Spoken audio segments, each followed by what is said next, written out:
آج میں نے اپنے کالج کے ایک طالب علم کا سٹیٹس دیکھا، اس نے لکھا تھا کہ اب میں علمی کتابی میں پوری جماعتیں جو بھی اس وقت اسلامی جماعتیں ہیں سب ان کے خلاف ہے، تو کیسے حق پر ہونے کی دلیل یہ ہے کہ پوری امت میرے خلاف گستاخ ہے، اللہ کی شان میں گستاخی کرنے والا، رسولوں کی شان میں گستاخی کرنے والا، انبیاء کی شان میں گستاخی کرنے والا۔ السلام علیکم ورحمۃ اللہ وبرکاتہ۔ الحمدللہ ہمیشہ اس بات کی کوشش کی جاتی ہے کہ اختلافات سے اوپر اٹھ کر امت کو توڑنے کے بجائے جوڑنے کی فکر کی جائے، بکھری ہوئی اور منتشر امت پھر سے امت واحدہ بن جائے۔ لیکن جب کچھ چیزیں حد سے تجاوز کر جاتی ہے، جب ایمان اور عقیدے کا مسئلہ آتا ہے تو وہاں دینی فریضہ سمجھ کر بولنا بھی بہت ضروری بنتا ہے۔ لہذا آج کے اس ویڈیو میں صرف ایک شخص، فرد واحد کے بارے میں بات ہوگی، نہ کسی تنظیم، نہ کسی جماعت، نہ کسی قبیلے، یہاں تک کہ خاندان اور گھر کے بارے میں بھی بات نہیں ہوگی، صرف فرد واحد کے بارے میں بات کرنا مقصود ہے۔ اس سے میری مراد آپ سمجھ گئے ہوں گے، انجینئر محمد علی مرزا صاحب ہے۔ دیکھیے، سب سے پہلے بات یہ آپ ذہن میں رکھیں کہ انجینئر محمد علی مرزا صاحب جو ہے ایک اچھے انجینئر ہو سکتے ہیں، اچھے انسان ہو سکتے ہیں، بولنے کا ایک سلیقہ ان کے اندر ہے، بات کرنے کا ایک انداز ہے، گہرا مطالعہ بھی ان کا ہو سکتا ہے،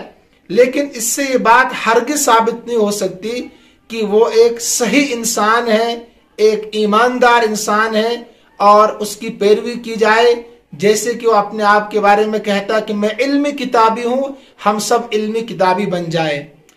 دیکھیے، آج یہ ویڈیو بنانے کا مقصد کیا ہے، کیوں بنائی جا رہی ہے؟ اس سے پہلے بھی بہت سارے حضرات واللہ فون کر کے پوچھتے تھے کہ انجینئر محمد علی مرزا کو سننا چاہیے کہ نہیں، ان کی ویڈیو سننی چاہیے کہ نہیں۔ ہمیشہ مثبت انداز میں ہم نے جواب دینے کی کوشش کی کہ اچھی باتوں کو تو سننا چاہیے، اگر آپ کو کہیں غلطی نظر آتی ان کو چھوڑ دیں آپ، اور ہونا بھی یہی چاہیے۔ ایمان والے کے لیے حکمت کی بات، اچھی بات گمشدہ چابی کی طرح ہے، جہاں اس کو ملے اس کو لے لینا چاہیے، لیکن جب ایمان کا مسئلہ آتا ہے، عقیدے کا مسئلہ آتا ہے، تو پھر اس کی وضاحت کرنا بھی بہت اہم اور ضروری ہے۔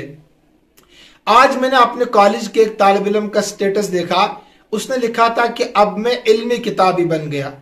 تو میں نے سوچا کہ فردن اپنے طلباء سے تو بات نہیں کی جا سکتی ہے، لہٰذا خصوصاً اپنے کالج کے طلباء و طالبات اور عموماً وہ تمام نوجوان طبقہ، وہ بچیاں، وہ بچے جو اب علمی کتابی بننے کی کوشش کر رہے ہیں، ان سے میری چند باتیں مقصود ہے ان تک پہنچانا، کچھ باتیں عرض کرنا مقصود ہے۔ دیکھیے، اس طرح کے لوگ اس سے پہلے بھی بہت گزرے ہیں۔ آپ نے عنایت اللہ مشرقی کا نام سنا ہوگا، زبردست ذہین انسان تھا، اس کے اوپر لوگ جان نچھاور کرنے کے لیے تیار تھے۔ ایک تحریک بھی انہوں نے چلائی تھی، خاکسار تحریک کے نام سے، لیکن پھر وہ تحریک ختم ہو گئی، وہ بھی ختم ہو گیا، تحریک بھی ختم ہو گئی۔ اسی طریقے سے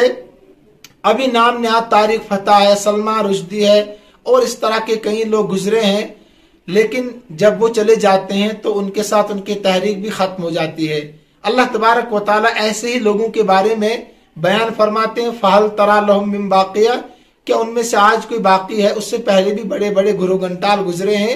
لیکن آج ان کا کہیں وجود نہیں ہے۔ لیکن ہاں، نقصان ہوتا ہے ان سیدھے سادے معصوم مسلمانوں کے ایمان کا، جو ان کی باتوں میں آتے ہیں اور ان کو ذہین سمجھتے ہیں، ان کے حوالوں پر فدا ہو جاتے ہیں، وہ سمجھتے ہیں شاید سارا علم، سارے علوم انہی کے پاس ہے۔ لہٰذا اس سے ہوشیار رہنے کی ہم کو بہت زیادہ ضرورت ہے۔ جو اپنے آپ کو علمی کتابی کہتا ہے کہ میرا کوئی استاذ نہیں، میری کوئی تنظیم نہیں، میرا علم میری کتاب ہی ہے، اور اس کا یہ بھی کہنا ہے کہ میرے حق پر ہونے کی دلیل یہ ہے کہ پوری امت میرے خلاف ہے، تو پوری امت خلاف تو مرزا غلام احمد قادیانی کے بھی تھی، تو کیا وہ حق پر تھا؟ الیاذ باللہ نہیں، حق پر نہیں تھا۔ تو لہٰذا پوری تنظیمیں، پوری جماعتیں جو بھی اس وقت اسلامی جماعتیں ہیں، سب ان کے خلاف ہے، تو کیسے حق پر ہو سکتا ہے؟ دیکھیے، یاد رکھیے، ایک شخص جو اللہ کا بھی گستاخ ہے، اللہ کی شان میں گستاخی کرنے والا، رسولوں کی شان میں گستاخی کرنے والا، انبیاء کی شان میں گستاخی کرنے والا، رسولوں کی شان میں گستاخی کرنے والا، اسی طریقے سے